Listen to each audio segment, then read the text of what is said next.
allons donner la parole à Dr Frédéric Mottet sur un sujet en plein sur l'école Med, sur la prévention et la mixité dans le sport. Alors le Dr Frédéric Mottet, c'est un médecin généraliste et c'est également le président de la commission médicale de la Ligue Provence-Alpes de handball. Médecin du sport, pardon, c'est pas moi, hein, c'est marqué. Donc je laisse la parole à Fred. Alors la mixité dans le sport, le but c'est de montrer qu'hommes et femmes, nous pouvons pratiquer l'activité physique, du sport, mais qu'il y a des différences. Donc on aura abordé ça au travers du temps, au travers des âges, au travers du sexe, puisque qui dit mixité dit que forcément il y a une différence de sexe.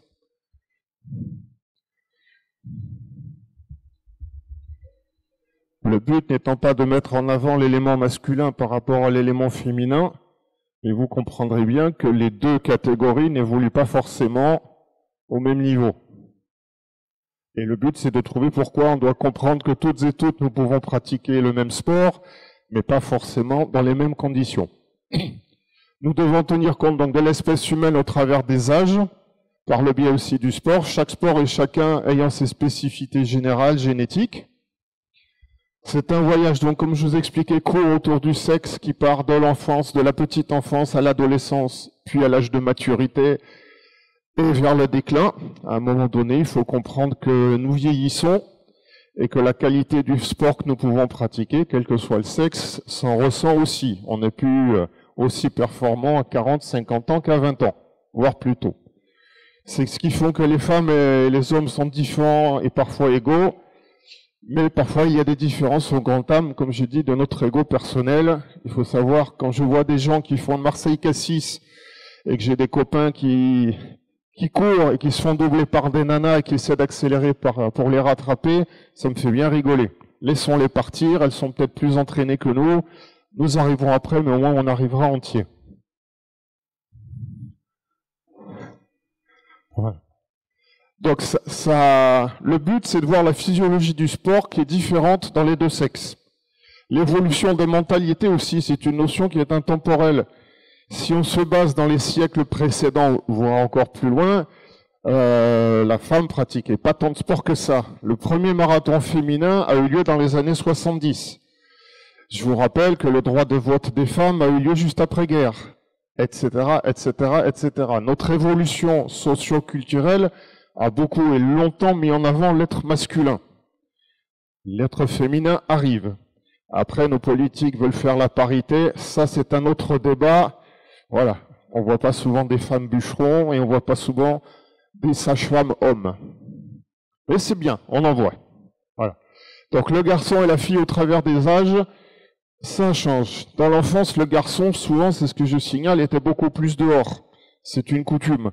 On allait construire des cabanes, on faisait du vélo, on allait jouer au ballon avec les copains, point de suspension.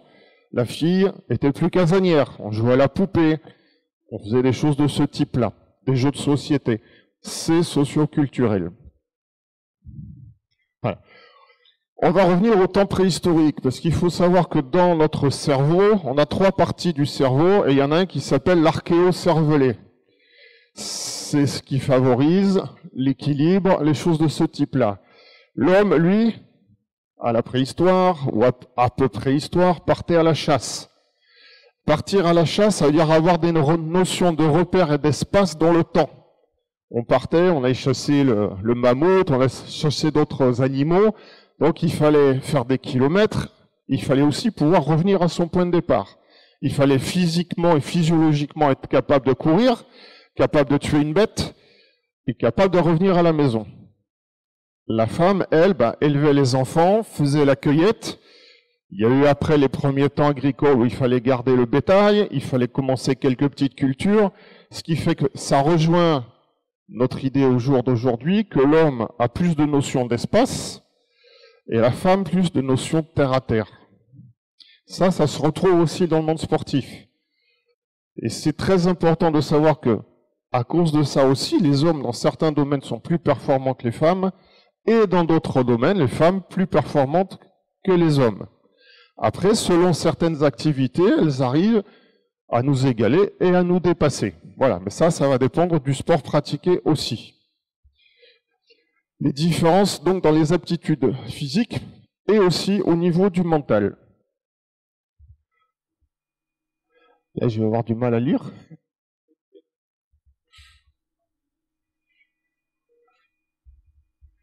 Alors, il y a bien entendu une chose, une notion très importante en nous tous. Nous avons ce qu'on appelle une horloge biologique, qui est régulée par un centre, une unité centrale dans le cerveau qui s'appelle l'hypophyse. Donc, je ne vais pas vous faire un cours de médecine. Je pense que quand vous avez fait biologie ou autre, vous avez déjà entendu parler de cette glande. Elle est très importante et c'est ce qui explique aussi les différences d'habileté motrice et les aptitudes athlétiques. Et ce qui fait aussi qu'il y a des différences parce que les filles ont différents problèmes dits féminins de par cette imprégnation qui fait qu'il y a des règles, il peut y avoir de la grossesse, de l'ostéoporose, des troubles du comportement alimentaire qui sont des facteurs qui influent beaucoup sur les capacités physiques et mentales aussi. Là, il s'est endormi. Ah. Les dimensions physiologiques et morphologiques. Il faut retenir que jusqu'à l'âge de 12 ans, jusqu'à peu près l'âge de puberté, garçons et filles, on est sur plan d'égalité, physiquement, mentalement. Après, c'est les facteurs environnementaux, la famille, tout ce qui se gère autour qui est important. Mais c'est vrai qu'il y a peu de différences en ce qui concerne la taille, le poids, la corpulence, l'épaisseur des os et les plis cutanés. Puis la puberté survient avec tous les phénomènes hormonaux qui influent sur la composante des deux sexes. Donc c'est à ce moment-là que les sécrétions de la glande hypophyse commencent. Chez la fille, il y a plus développement des caractères sexuels secondaires avec sécrétion de FSH et LH. FSH, c'est-à-dire folliculine stimulin hormone. Et LH, lutéine hormone. Donc il y a une imprégnation qui va faire que les seins vont arriver, les premiers rêves vont arriver, les poils pubiens, les poils sous les aisselles vont arriver. Chez le garçon, c'est l'imprégnation d'une autre hormone qu'on connaît bien, qui s'appelle la testostérone, qui va faire que le sexe va grossir, s'allonger, les testicules aussi, les poils vont apparaître, et d'autres facteurs vont croître avec lui. Donc chez la fille, il va y avoir avec cette imprégnation hormonale des choses très importantes sur le plan physique et physiologique, c'est le développement du bassin, développement des seins, et ça importante, le développement du tissu adipeux, c'est-à-dire la graisse. On n'est pas sur le plan d'égalité dans la répartition de la graisse. On parle de la culotte de cheval chez les filles. C'est réel, la graisse se met à cet endroit chez les filles. C'est physiologique. Voilà. Et dans des zones d'apparition, de ces zones d'apparition, il y a une protéine qui s'appelle la protéine lipase, qui apparaît de façon plus importante chez la fille dans la répartition des masses graisseuses que chez le garçon. C'est un rôle indirect sur le développement. Il y a aussi le développement des os. Chez la fille, il est beaucoup plus rapide. Il prend 2 à 4 ans que chez le garçon. Ce qui fait que le début de la puberté, c'est vers 10, 11 ans, 12 ans chez la fille. À 15, 16 ans, la croissance, elle est terminée. Chez le garçon, ça peut aller de 18 jusqu'à 25 ans. Moi, je suis un exemple et j'ai grandi jusqu'à 25 ans. À 18 ans, je faisais 1m93. À 25 ans, je faisais 1m97. En 4 ans, en 5-6 ans, j'ai pris 4 cm. Bon, après, avec l'âge, je les ai un peu perdus. Voilà. Au total, les filles sont plus petites, en moyenne de 13-14 cm par rapport aux garçons, plus légères, mais plus lourdes en masse grasse. De 3 à 6 kg, avec des épaules plus étroites, des hanches plus larges et un diamètre plus petit que chez le garçon. Ce qui fait qu'il y a des différences morphologiques naturelles. Chez le garçon, on voit ça à partir d'un certain âge, la masse grasse est plus abdominale, plus au niveau des seins et des épaules, dans la partie supérieure du corps. La formation osseuse, comme je vous l'ai dit tout à l'heure, le garçon a plus de temps pour grandir. Donc la formation osseuse est plus longue et les os chez le garçon sont plus costauds que chez la fille. Donc le garçon a une plus grande taille. Et surtout, par rapport au sport, ce qui est très important à retenir, c'est que le développement de la masse musculaire chez le garçon est beaucoup plus importante. Ça, c'est lié à la testostérone que chez la fille. La répartition de la masse n'est pas la même non plus. Chez les filles, la masse musculaire se développe plutôt vers le bas. Chez les garçons, plutôt vers le haut. La majorité des gains se fait pour l'ensemble du nombre de fibres musculaires à l'adolescence. Quand on a fini notre croissance, notre nombre de fibres musculaires, il est acquis. Après, en fonction du travail sportif que l'on va faire, la masse musculaire acquise va se développer plus ou moins. Et à un moment donné, on ne peut pas aller au-delà de ce que la nature nous a donné, justement. La masse grasse s'accumule avec l'âge autant chez l'un que chez l'autre à partir de 20 ans. C'est-à-dire que quand on a quasiment fini notre croissance, tout ce qu'on peut prendre en masse grasse, c'est à peu près équivalent chez l'homme et chez la femme. La seule notion, c'est la répartition. Donc on retrouve dans les deux sexes, avec la croissance et la pratique sportive, des accidents ou maladies osseuses comme l'atteinte du cartilage de conjugaison, c'est-à-dire l'atteinte du cartilage de croissance. Selon l'activité qu'on fait, ça peut nuire à la croissance, s'il y a trop de charge. Mais souvent, la plupart du temps, cette atteinte, elle est d'origine traumatique. Les petits coups répétés, les sauts répétés sur un mauvais terrain. Heureusement, l'évolution a fait que des gymnases avec des sols en béton, on n'en voit quasiment plus.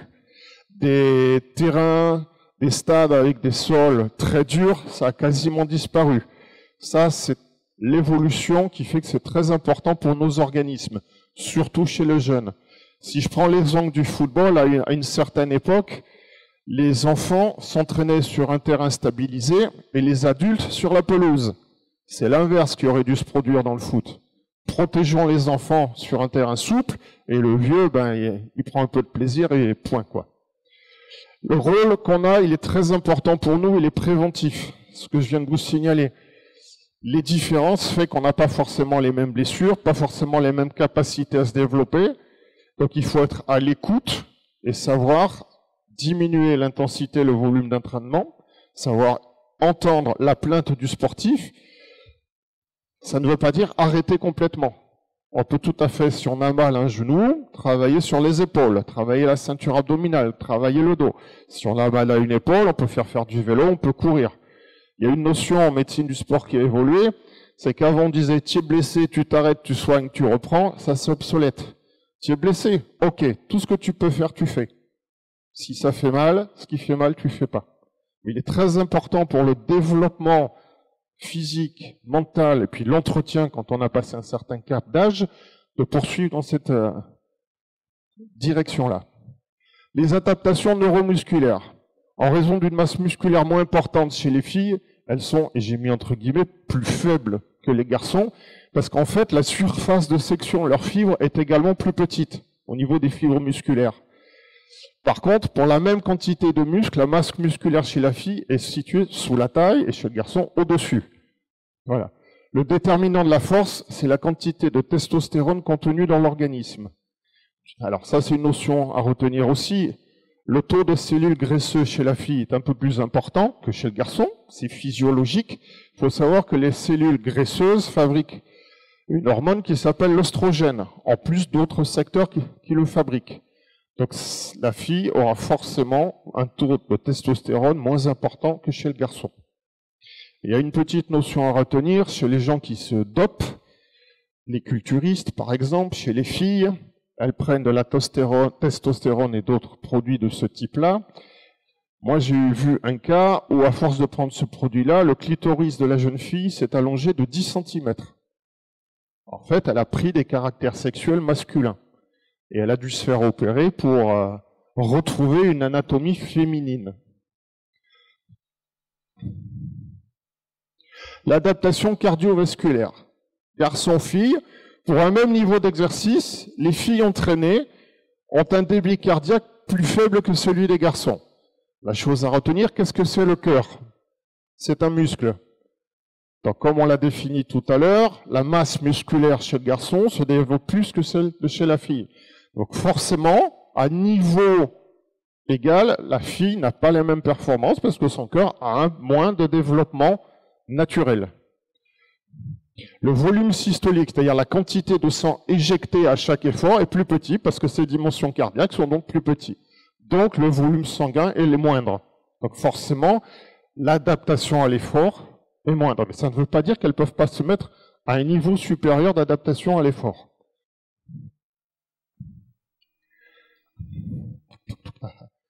Les adaptations respiratoires. Les différences entre les deux sexes sont liées donc aux dimensions corporelles. On en revient toujours à ce schéma-là. Pour un même volume de sang qui passe au niveau des muscles, les filles reçoivent moins d'oxygène. Ce qui explique donc que leurs performances athlétiques sont importantes, mais ne seront pas celles équivalentes à l'homme. Après la puberté, la VO2 max de la fille ne représente en gros que 70 ou 75% de celle produite par l'homme. Par contre, grâce à l'entraînement, garçons et filles, on peut augmenter cette proportion de VO2 max jusqu'à 20-25%, en fonction de la qualité de l'entraînement, de la durée de tout ce que l'on peut produire. Les aptitudes athlétiques, donc ça, on résume, le meilleur développement, c'est le haut du corps pour le garçon, qui sera bien entendu plus performant dans le sport de lancer. En handball, les arrières, les demi-centres. Chez les filles, le point de gravité étant plus bas, au départ, elles sont beaucoup plus vives et beaucoup plus performantes, gardiennes de but, ailières, que les garçons. Après, c'est la masse musculaire qui fait que le garçon arrivera plus vite à l'autre bout du terrain que la nana. Mais au départ, c'est elle qui est plus performante. Une gardienne de but est beaucoup plus vive au départ, donc sur le même poste qu'un gardien de but. Après, la masse musculaire fait des différences. Donc, nous avons abordé les différences entre les deux sexes d'aptitude physique et de performance. Comme je vous ai dit, ça s'explique énormément par les différences corporelles. L'entraînement adapté permet d'améliorer la condition physique et de rendre plus performantes les femmes. Maintenant, nous allons aborder les problèmes spécifiques féminins. C'est pas misogyne, c'est pour vous expliquer pourquoi il y a des différences. Les problèmes spécifiques, si les deux sexes répondent d'une manière assez proche, il faut tenir compte donc des paramètres féminins. Paramètres féminins, les règles, le cycle menstruel et la performance. Il n'a pas été forcément démontré, et c'est très important, que la performance est abaissée parce qu'il y a des règles à ce moment-là. Cependant, selon l'activité qu'on fait, il peut y avoir des dysménorrhées, c'est-à-dire des troubles des règles qui peuvent être douloureuses, pas régulières, avec un syndrome prémenstruel, c'est-à-dire avant l'apparition des règles ou l'ovulation des douleurs. Ce qui, là, de façon indirecte, peut améliorer une diminution de la performance. Pour les jeunes filles, on peut aussi, en fonction du sport qu'elles font et de la qualité, de la performance qu'elles recherchent, avoir un retard de règles. Ça, on le voit surtout dans le haut niveau, parce que la charge de travail est tellement importante que ça puise dans les réserves, ça puise dans les facteurs qui peuvent aider la croissance, et un des premiers signes de fatigue ou d'alarme à avoir, c'est l'absence de règles chez la jeune fille, qui en général est retardée de 2-3 ans. Ces phénomènes étant liés à l'entraînement intensif, qui favorise moins de masse grasse. Tout à l'heure, je vous ai dit que la masse grasse, les cellules graisseuses, fabriquaient des oestrogènes. S'il y a moins de masse grasse, il y a moins d'oestrogènes. Donc, il peut y avoir un retard d'apparition des règles. Donc, aménorrhée, surtout dans les sports aussi d'endurance, des longues distances en course à pied, etc. C'est bien entendu la plupart du temps réversible. Il y a les facteurs de stress, il y a les poids qui peuvent être trop faibles, donc pas assez de masse graisseuse, pas assez de masse musculaire, les régimes alimentaires inadaptés par des rations insuffisantes qu'on retrouve aussi dans certains sports. Et ça favorise la perturbation donc des sécrétions de FSH et LH qu'on a abordé tout à l'heure. L'état de grossesse, bien entendu, quand une femme est enceinte, elle ne veut pas forcément pratiquer du handball, ça c'est évident. D'abord pour ne pas recevoir des coups, ensuite pour préserver le fœtus. Donc l'exercice expose les fœtus et la mère à différents risques qui sont traumatiques, cardiovasculaires et aussi psychologiques. Alors c'est vrai qu'à une certaine époque, dans des pays de l'Est, les jeunes filles gymnastes étaient mises enceintes par l'entraîneur. C'est vrai que l'état de grossesse peut augmenter la qualité des performances par l'imprégnation hormonale dans le premier trimestre.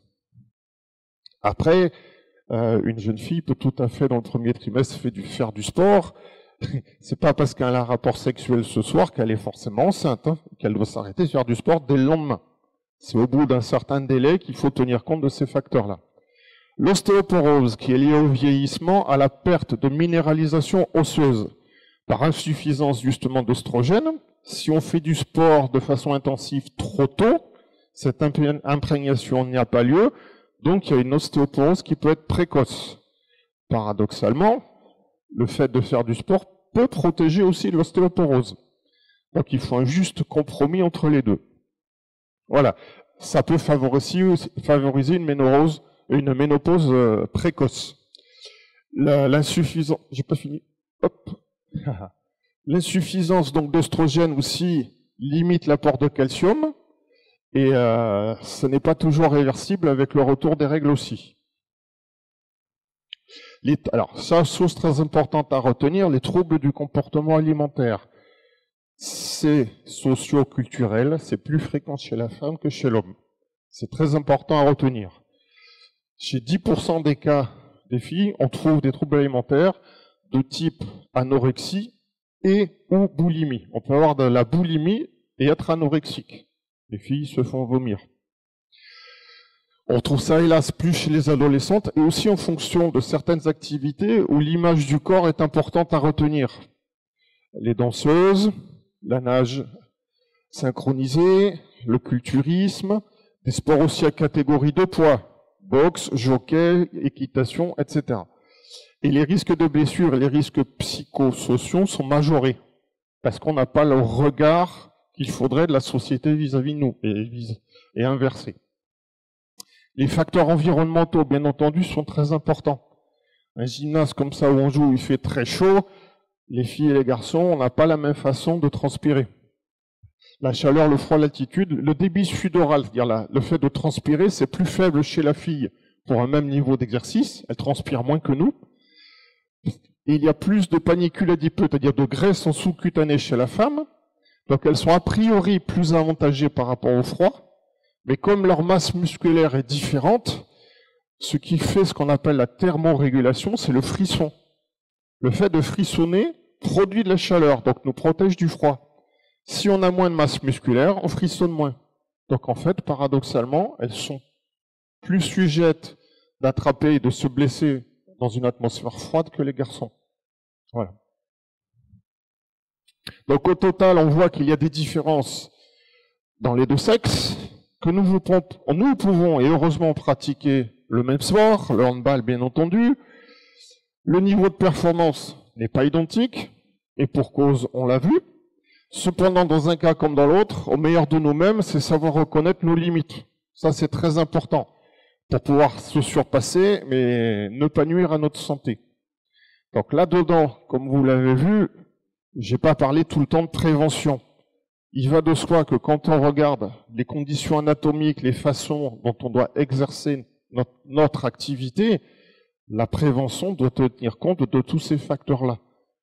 Il faut que nous soyons, en tant qu'entraîneurs, en tant que coéquipiers, en tant que dirigeants, à l'écoute de ce qu'on nous dit. Voilà. Je vous remercie.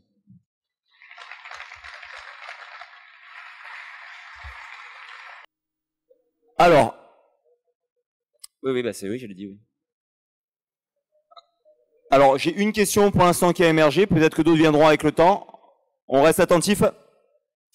Alors, tu as parlé beaucoup de la dimension physiologique. Il y avait une question notamment sur le retour de blessure, d'un point de vue psychologique, entre l'homme et la femme.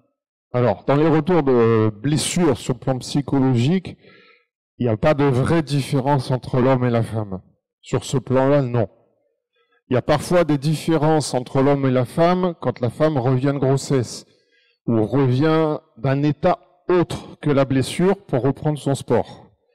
Chez le garçon et chez la fille, la reprise sportive est conditionnée à une bonne prise en charge médicale, paramédicale, le niveau de sport pratiqué et surtout le type de blessure aussi. Après, les facteurs environnementaux qu'on a abordés tout à l'heure, la croissance, l'environnement familial, l'environnement professionnel, les facteurs de stress que ça peut ou ne pas jouer, le mental dans lequel on s'est développé depuis qu'on est petit, fait que on va aborder la blessure et la reprise de façon complètement différente entre individus, mais pas forcément entre sexes. Ça, c'est important à retenir. Il va de soi qu'un sportif professionnel ou de haut niveau a un encadrement médical, normalement, de très haute qualité. C'est son métier, il n'a que ça à faire. Donc que ce soit garçon ou fille, l'encadrement est largement suffisant pour permettre, dans les délais normaux, une reprise. Et il y a souvent aussi des psychologues du sport, voire le médecin, qui a ce rôle-là d'accompagnement. Et surtout le kiné, qui est le premier confident. Ça. Après, entre le niveau de blessure, le lieu de blessure, il peut y avoir des petites différences. Mais dans la globalité, garçons et filles, il n'y a pas de différence psychologique par rapport à une reprise liée à une blessure. Alors, Fred, que penses-tu de la mixité à l'intérieur de la séance, garçon-fille? En gros, la question c'est, est-ce que tu penses qu'il est bon ou pas de faire des séances mixtes? Alors, oui et non. Oui, non, mais je reviens à ce que, dans ma présentation, je disais jusqu'à l'âge de 12 ans, avant la puberté, la séance peut tout à fait être mixte, puisque le développement physique et corporel est identique. Après, en fonction de l'activité pratiquée, c'est vrai que faire des séances mixtes n'est pas forcément indiqué. Quand on prend le handball, si tu fais travailler des moins de 16 ou des moins de 18 garçons avec des filles, le niveau physique n'est pas du tout le même. Voilà. Mais une gardienne de but dans les cages, et moi, mon gamin qui a 17 ans, qui fait 1m87, 88 kg, elle va avoir mal aux mains ou il risque de la blesser. Et c'est pas le but du jeu non plus. Voilà. Après, selon certaines activités, dans le cyclisme, on peut tout à fait mettre garçons et filles en même temps. Dans l'équitation, on peut faire ça aussi. Et ça se fait d'ailleurs. Par contre, dans ce que proposait Jean-Pierre tout à l'heure, faire des exercices de proprioception, là oui, c'est tout à fait mixte. Après, on va adapter en fonction de la corpulence et du jeu. Et aussi, j'insiste aussi en fonction du poste. Ça, c'est important. Trop souvent, hélas, moi je le vois en LNH avec nos joueurs, j'en discute avec l'entraîneur, on n'a pas suffisamment d'entraînement gardien spécifique. On commence les séances, pourquoi on fait faire du fond à nos gardiens de but? Ils ont un travail anaérobie, explosif, on court pas, moi je suis gardien de but aussi, on court pas des kilomètres. Bon, on le fait, parce qu'il faut quand même qu'il y ait un travail de fond. Mais c'est vrai, dans l'absolu, c'est pas assez réfléchi.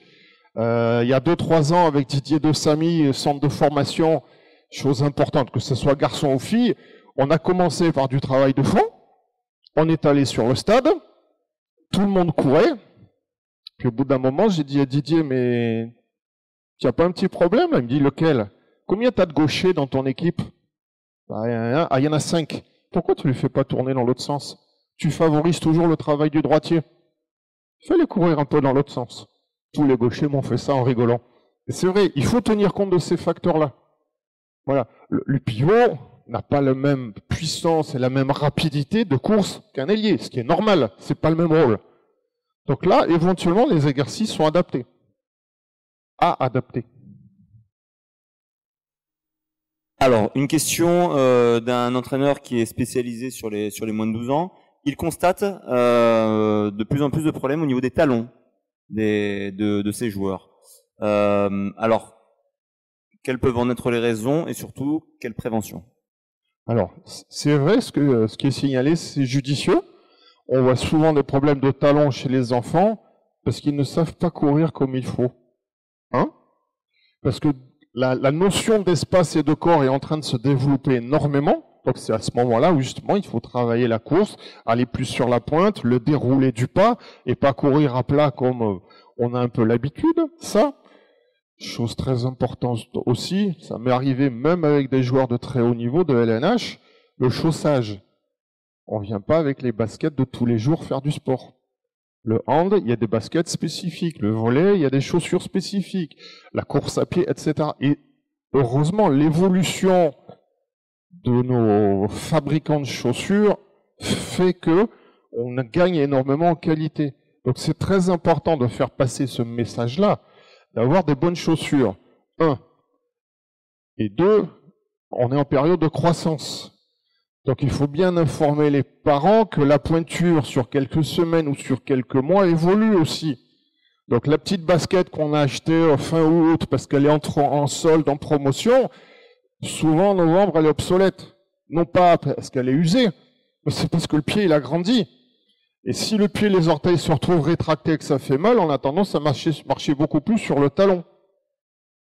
Donc, regardez comment les gamins courent au fur et à mesure du temps. Et si vous voyez qu'un gamin a tendance à boitiller ou que le geste n'est plus naturel, c'est que la chaussure, souvent, n'est plus adaptée. Et qui c'est qui compense? Le talon. Dernier petit point. 12 ans, 13 ans, 14 ans, il y a une maladie de croissance qui s'appelle la maladie de Sever, S-E-V-E-R. Elle n'est pas sévère, mais elle est emmerdante pour être mal polie. La maladie de Sever, c'est comme l'os Gutschlatter au niveau du genou ici, c'est ce qu'on appelle une apophysose, c'est que l'os grandit plus vite que le tendon et que le muscle. Donc ça tire. Et où c'est que ça fait mal? Sur l'insertion du tendon d'Achille. Donc on dit que c'est le talon, c'est une maladie de croissance, soulagement par une petite talonnette, mais surtout aussi par le travail de posture et d'étirement. Ouais, il faut aider la nature. Après, quoi qu'on fasse, il arrive des fois où, malgré tout ce qu'on fait, il grandit. Moi, une année, j'ai pris 19 cm, c'est énorme. On ne sait pas à quelle vitesse le garçon ou la fille va grandir, parce que ça atteint les deux sexes. Préférentiellement, le garçon pour le genou, un petit poil plus la fille pour le talon. Pourquoi c'est comme ça? Pour l'instant, on n'a pas d'explication. La chose est, c'est faire des soins et savoir mettre au repos à ce moment-là. Voilà. Tu as parlé d'anorexie.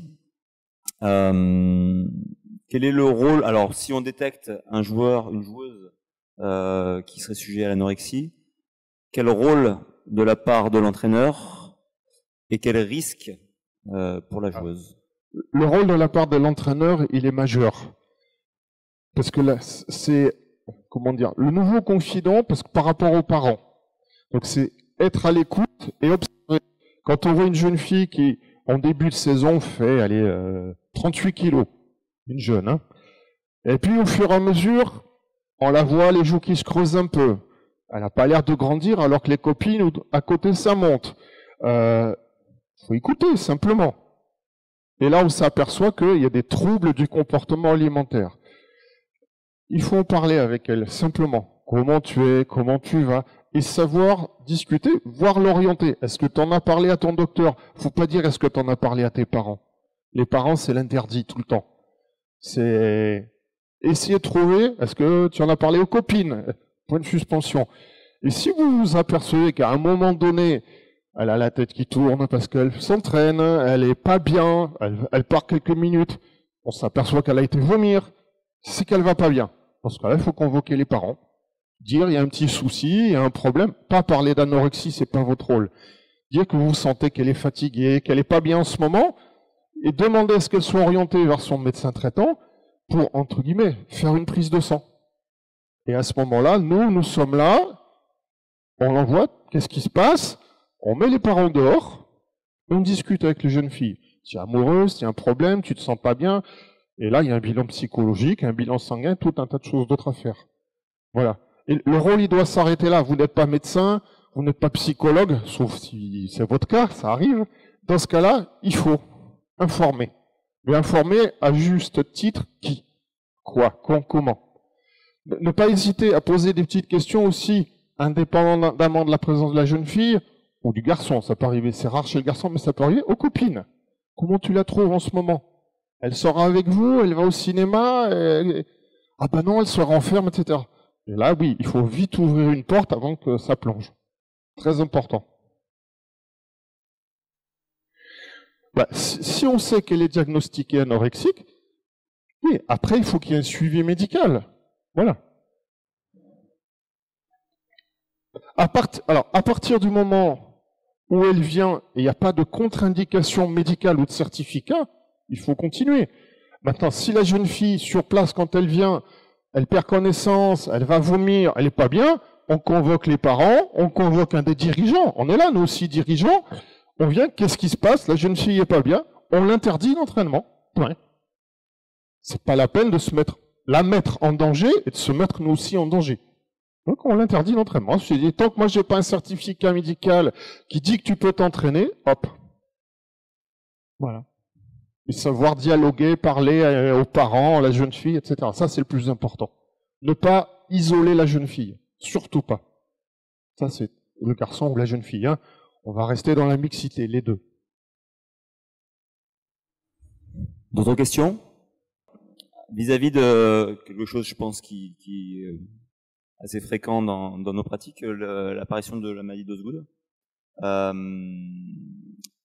La question est-ce que l'on peut adapter la pratique pour qu'il n'y ait pas obligation d'arrêt? Non. On peut adapter la pratique pour limiter la douleur, la gêne, etc. Mais à partir d'un moment où la personne, garçon ou fille, n'arrive plus à faire 4-5 pas, elle se plaint de douleur, c'est stop. Hein. Le seul et unique traitement de la maladie d'Osgood-Schlatter, c'est l'arrêt de l'activité physique. Après, si c'est intolérable au niveau de la douleur, c'est une immobilisation dans une gouttière de la jambe tendue en permanence. C'est des soins de physiologie. Exceptionnellement, c'est de la chirurgie. Ça s'appelle faire une Emslie. C'est-à-dire, la rotule n'est pas tout à fait centrée, on va déplacer la tubérosité, on me la met ailleurs. Ça reste de l'exception. Voilà. Moi, j'ai eu le cas avec un jeune, quand je suivais un peu du volley, qui à l'âge de 13-14 ans, il était très très fort, le gamin. Il avait un avenir extraordinaire. Il a développé cette maladie rapidement. Fini le sport. Jusqu'à la fin de sa croissance. Ça a été une grosse perte. Pour son club, et c'était un gamin qui était aux portes de l'équipe de France. Qu'est-ce que c'est cette maladie?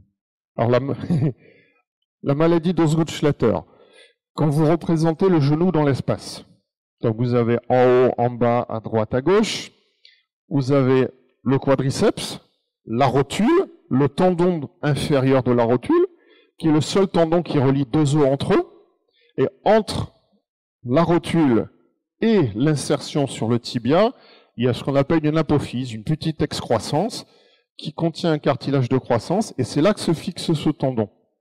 Et quand on grandit trop vite, ce tendon tire sur cette excroissance et il peut la décoller. Et ça s'appelle la maladie d'Osgood-Schlatter.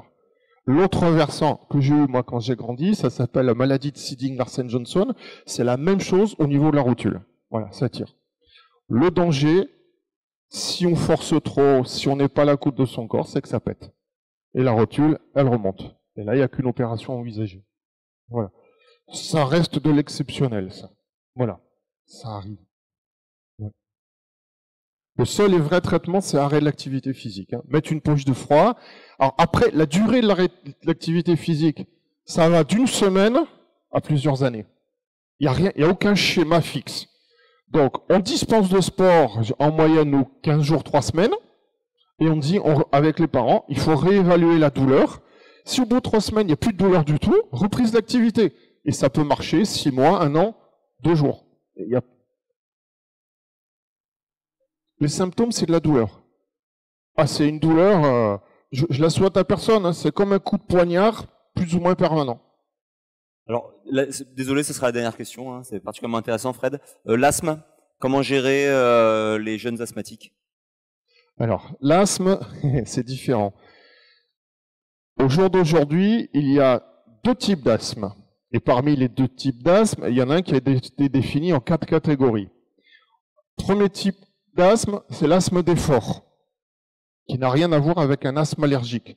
L'asthme d'effort, tout sportif qui se connaît et qui le sait, fait 1 bouffée à 2 bouffées de ventoline, 1 demi-heure à 3/4 d'heure avant l'effort. Il se met dans ce qu'on appelle une période réfractaire, c'est-à-dire la ventoline a pour but de dilater les bronches. Les bronches sont dilatées, il fait son sport, il n'y a aucun souci derrière. L'autre catégorie d'asthme est définie en 4 cas, léger à modéré, modéré et sévère. Sévère, c'est fait une crise d'asthme tous les 5 minutes. Donc là, cette personne-là doit avoir un sport adapté à sa maladie. C'est pas quelqu'un qui va faire du hand, hein. C'est quelqu'un qui va gentiment marcher, faire un peu de nage, faire un peu de vélo, tranquillement. Léger, modéré et léger à modéré, c'est plusieurs crises par semaine ou par mois. C'est pas permanent. Donc là, ces personnes-là ont un traitement de fond normalement. Si elles ont un traitement de fond, ça n'interdit pas la pratique sportive. Après, il faut adapter en fonction. Et l'asthme qu'on appelle léger, c'est la personne qui veut faire une crise d'asthme ou 2 dans l'année. Point. Il traite le moment de la crise. Chose très très importante à retenir, un asthmatique qui a bien suivi son éducation de l'asthme en permanence, et j'insiste sur le mot en permanence, il doit avoir son traitement dans la poche ou dans le sac de sport. Ça s'appelle salbutamol ou ventoline. Bon, il y a un petit équivalent aussi avec un autre médicament qui s'appelle du Symbicort. Il doit l'avoir en permanence. Si vous savez qu'un jeune vient à l'entraînement, il est asthmatique, n'hésitez pas à lui dire, tu as le traitement dans le sac de sport? Non. Excuse-moi, aujourd'hui je te prends pas. Et c'est une très bonne leçon pour que la fois suivante il l'ait. S'il fait sa crise, généralement il sait gérer ça, il va chercher son traitement, il se fait ses bouffées. S'il n'est pas bien, nous, on va chercher le traitement, entraîneur, copain, autre, dans le sac, on lui amène. Et on lui fait ses bouffées. Et il n'y a pas de danger à faire 6, 7, 8 bouffées d'affilée parce qu'il est en pleine crise. On ne sait pas, mais il vaut mieux en faire trop que pas en faire du tout. Voilà. Et si vraiment il n'est pas bien, s'il est bleu, entre guillemets, s'il est par terre, bon, vous appelez les pompiers. Hein. Ouais. Ça reste de l'exceptionnel, ça. Ouais. Après, on voit un gamin qui court et qui tout d'un coup, au fur et à mesure des entraînements, se mettre à essouffler et pas bien. Oui, peut-être qu'il fait de l'asthme à l'effort qui n'est pas connu. Eh ben, il faut lui parler, il faut en parler aux parents. Il faut savoir orienter, toujours. Très important. Mot de la fin, Fred? Ou pas? Merci à vous. Merci à toi.